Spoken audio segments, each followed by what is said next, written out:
Hey there. Before the episode gets started, I wanted to apologize in advance. I'm still recovering from COVID, so I was coughing quite a bit while doing the first recording, and I had to go back and re record a few segments. So you might notice my voice changes slightly when I move from track to track. Thanks in advance for your patience, and hopefully I'll be better next week. Hello, and welcome to Agents of Nonprofit. My name is Alexander Lapa, but please call me Alex, and I'm here to talk to everyday superheroes helping nonprofits using technology. Today I'm going to talk about considerations for your Salesforce implementation. Before beginning, I just wanted to let you know that because I know Salesforce doesn't necessarily mean that I think it's the right CRM for you. There are a number of other CRMs which may be a better fit, so please take that into consideration. And my intention is to interview people at these CRMs to really paint a landscape so that you can decide whether and which CRM is best suited for you. One of my previous guests, Maxime from the Breakfast Club of Canada, suggested that Salesforce would be a good fit for either very small nonprofits or for very large ones. And the reason for that, I believe, is because for small nonprofits, Salesforce offers 10 free user licenses. That means you can have 10 individuals using their Enterprise Edition version of Salesforce, which is one of the higher versions, and have 10 users use it for free, which is fantastic. It keeps your recurring costs very low. And of course, when you're a larger nonprofit, you can afford to pay for those extra licenses. You only basically pay for licenses above 10. And rather than pay the full cost of a seat, which I believe is around $150 US for the Enterprise Edition, you pay about $35 US per person per month. The only thing is that you have to consider your implementation costs. So it's great that you might not pay for those 10 free licenses, but you need to build and customize Salesforce for your particular nonprofit needs. And that's where the cost of implementation might come into effect. So it is something you want to consider if you're on the smaller side of the nonprofit space. That being said, Salesforce is the number one CRM for 13 years in a row. So if you're starting with Salesforce, you know that your organization can grow with it. You will not have to migrate from Salesforce to another CRM. You're already at the top of the ladder, so to speak. Once you've made the determination that Salesforce is the right CRM for your organization, you basically have two channels to begin the process.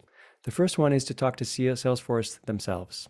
Now, as I mentioned once before, Salesforce is a company and they basically just sell you licenses to the Salesforce product. They don't implement it for you. So option one is for you to first contact them, indicate that you would like to have Salesforce, and they will set you up with an account executive to get you on your feet and get going. The second option is for you to do it yourself through a self-serve portal, and that is to register for a NPSP trial. NPSP meaning the Nonprofit Success Pack. It's basically the nonprofit cloud product that is offered on top of that Enterprise Edition of Salesforce. And it provides a tremendous amount of features and functionality out of the box, ready to use for your nonprofit. So once you sign up for a trial, you're also assigned an account executive. You have basically 30 days in this trial to play around with Salesforce, make sure you do like it, and then you provide necessary documents to your account executive to indicate what is your charity's registration number and so forth to prove that you are actually a nonprofit. That process takes about a week or so. If ever you need a bit more time, if those 30 days isn't sufficient, you can always ask for an extension, and usually Salesforce is pretty lenient with that. Regardless of which choice you made, whether you contact Salesforce or use the self-serve portal, your next step is to customize Salesforce according to what your organization actually needs. And generally, this is where Salesforce would recommend working with a partner.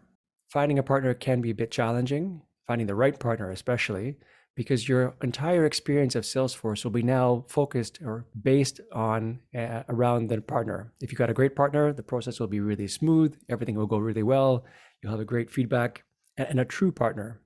Versus if you have one that's a bit less experienced, maybe not so fluent in Salesforce itself, you might find you struggle a little bit further. So it's always a great idea to ask for any kind of referrals from Salesforce or from other nonprofits that if they have any recommendations on a partner that they can refer to you. With NPSP, you get a number of features, such as donation management, event management, campaigns, fundraising campaigns, government grants, in-kind gifts, It does, of course, accounts and contacts, contacts being individuals and accounts being either households or other organizations. It does payment, that is to say, it records payments. It doesn't actually do payment processing itself. For that, you would need a third-party plugin. For anything that Salesforce doesn't do out of the box, there is a third-party vendor system called the App Exchange, which is kind of like an Apple Store or a Google Play Store, where vendors can provide functionality that will enhance Salesforce.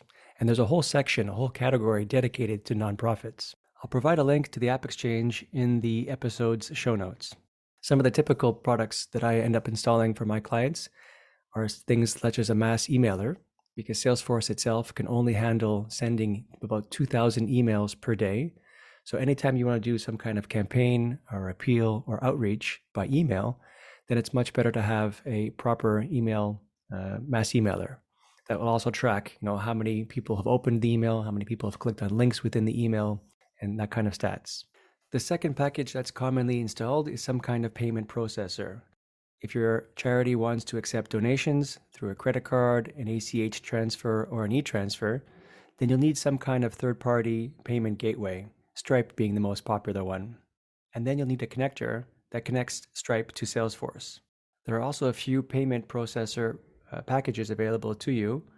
And if you live in the US, there is a package offered by Salesforce called Elevate.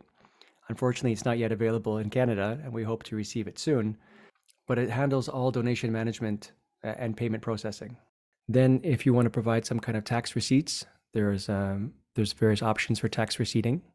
And then there are a bunch of packages that Salesforce themselves provide for nonprofits. These are add-ons on top of the NPSP package.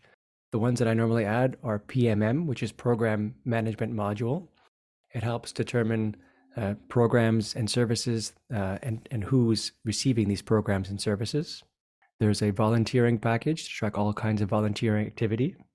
And there's case management to help determine whether an individual is qualified to receive your services. As you're building out Salesforce with your partner, it's very important to keep track of the bigger picture.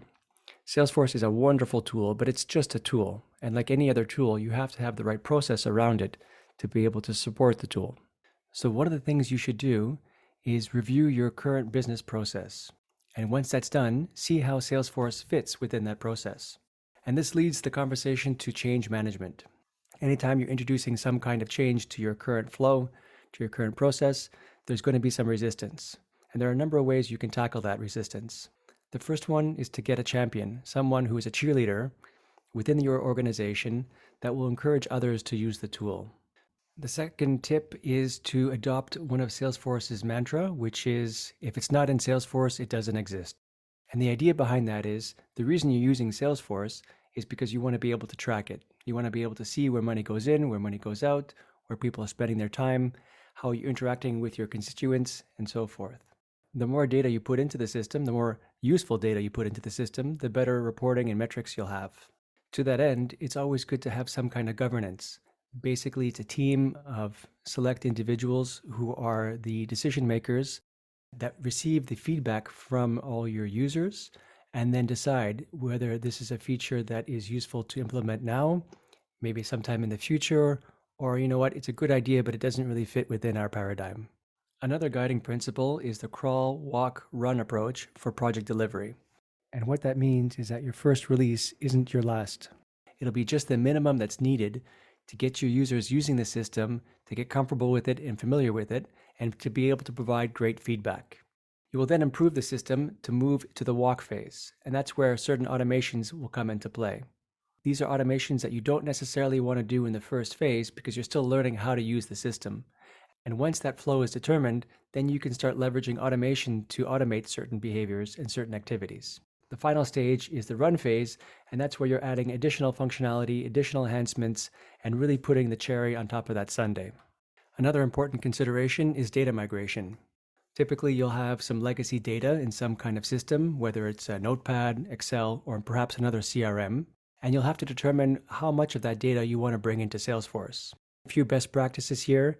You only want to bring in the data that you find useful. You might have 20 years of data, but do you really need 20 years of data in a new system? Or maybe you want to just keep it as an archive and refer to it as on a need-to-know basis. and maybe only bring in, say, 7 years worth of data into Salesforce.